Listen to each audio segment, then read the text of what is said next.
New business number 5, consideration of a resolution to issue a special use permit to allow establishment and operation of an auto repair shop on North Elmira. We do have one individual in the audience who will address this as well. This particular resolution was denied by the Planning Commission, and they did appeal this to the council. So, Mayor? yes. I normally don't go against the Planning Commission, but I'm going to this time. I'm going to make a motion that we approve this. Second. Okay, we have a motion and a second on the floor. Is there any discussion regarding this at this time? Is there, is Mr. Harris? Yeah, we have Mr. Ross who is there. Mr. Harris is here, and, Well, and Mr. Steve Ross requested to speak on this item. If I'm curious why the Planning Commission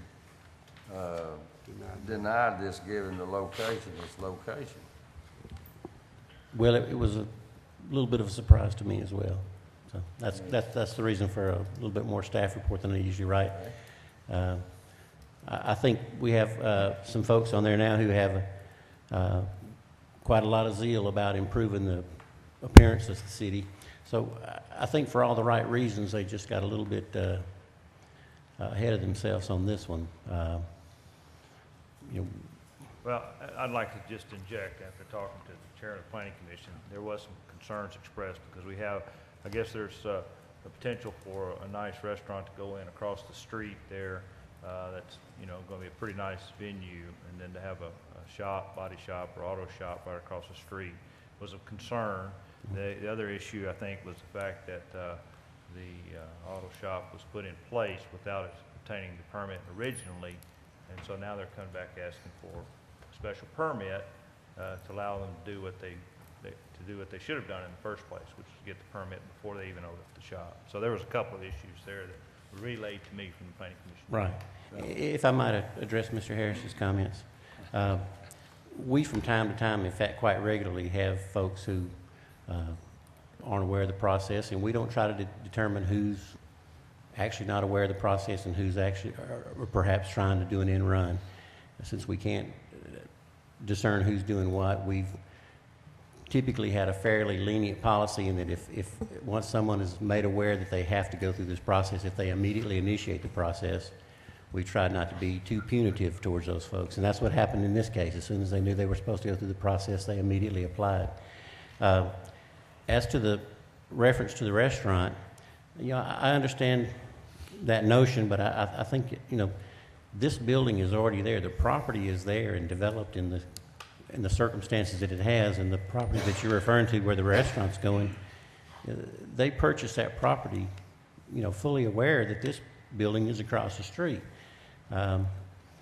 These folks just want to occupy an existing building. They don't want to go out and build a metal building on a completely paved parking lot. They want to inhabit, you know, put their business into one that's already there.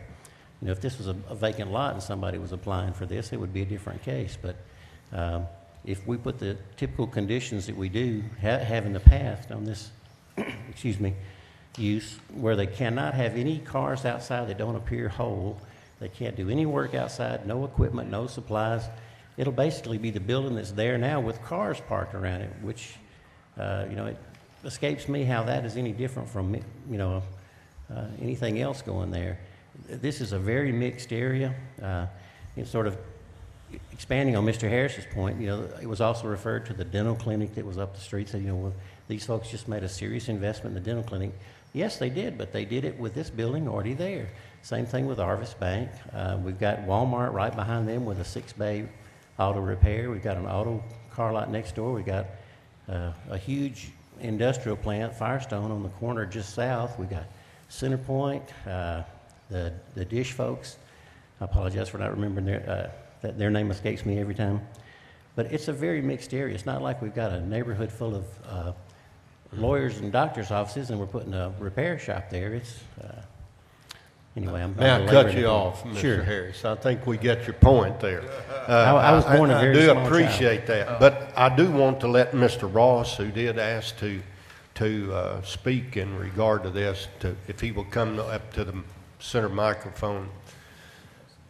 We do need to give you that opportunity, Mr. Ross. Steve Ross, I own the property for 30 years now.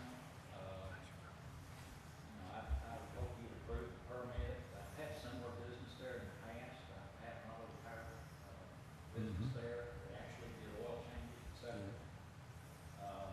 I've got an extremely limited pool of potential tenants for this property due to the configuration of the property, which was somewhat caused by the city when they put Elmira Street in. They jogged it over toward me. At that time, the city did grant me some variances. I've got some setback line variances that are far more lenient than the city normally allows. I've also got some variances relative to the parking for the number of square feet. But anyway, I probably, whenever I put a sign in the windows, I generally get 20 to 30 phone calls. Most of the people want to lease it because of the location. I can't lease it to them. I've only got 3 or 4 or 5 parking spots, and if they've got a couple of employees and they're going to be running a retail business, there's just not enough space for them. So I turn them down, even though they won't lease it. So I'm very limited. I've got tenants that want to be there. I think we'll make some minor improvements with me along the way. This property is my primary source of income right now, so if y'all limit me on this, it's going to cause me a major financial hardship. That's all I've got. If anyone's got any questions, I'll be happy to address them, but I thank you for your consideration. Well, it looks to me like that, this is a very mixed-use area, and given the conditions of the special use permit, fence, no work on the outside, and all tools and parts and inventory on the inside, coupled with failure to abide by the conditions, results in the revocation of the special use permit. So it appears that that there is some motivation to abide by the special use permit, and honestly, I wonder why we would say no. All right, is there any other comments by anybody at the bench?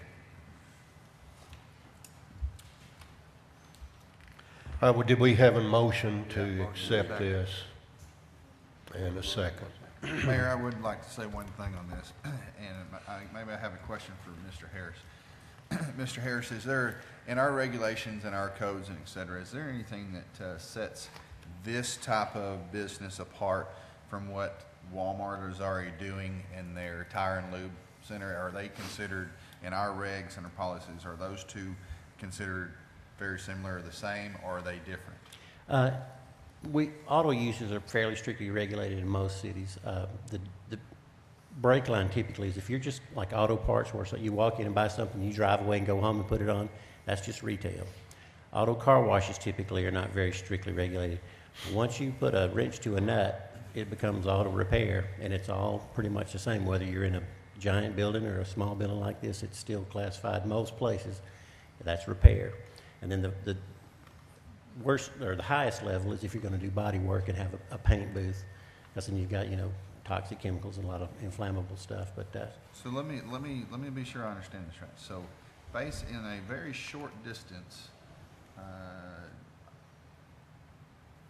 west and an even shorter distance north, we have the same type or a very similar type of operation already going on in a large retail department store.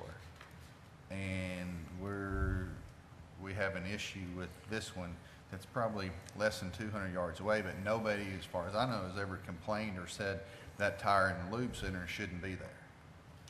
I would go along with that. I think Just making sure there wasn't something that if I could raise one more point, if you would allow me. I don't know if you had a chance, and I apologize for this being late, not being in the packet, but I went back to when I came in November 2007. We've had 36 applications, and we've turned down one, and that was the one that was across the street from the depot. It's the only one that's in a C1 zone, the historic district. There were some very well laid out reasons why people were unhappy about that. Adjoining property owners objected fiercely. Main Street wasn't thrilled about it. Some of the individuals on the historic commission didn't like it. So 1 out of 36 was turned down. Did anyone complain? Has, We've- no, we've had no no other communication. businesses, even the Nothing. new restaurant going in, no one Right. has said a word? You No. know, the sign's there, the ad was in the paper, and the notification's gone out. We've had no contact from anyone. Mr. Harris? Okay, we have, Mr. Zuber, you need to say something? May I, just real Yes. quick? We've been pointing out properties out in that area that were similar type properties or whatever. But if you go right across 64, where there's a utility occupying, Oh, exactly. I mean, you know, this is certainly, In a ginormous factory. you know, they're All right. all over out there. Thank you, everyone, for your comments. We do have a motion and a second on the floor. All those in favor of that motion, say aye. Aye. Any opposed? Should we take it?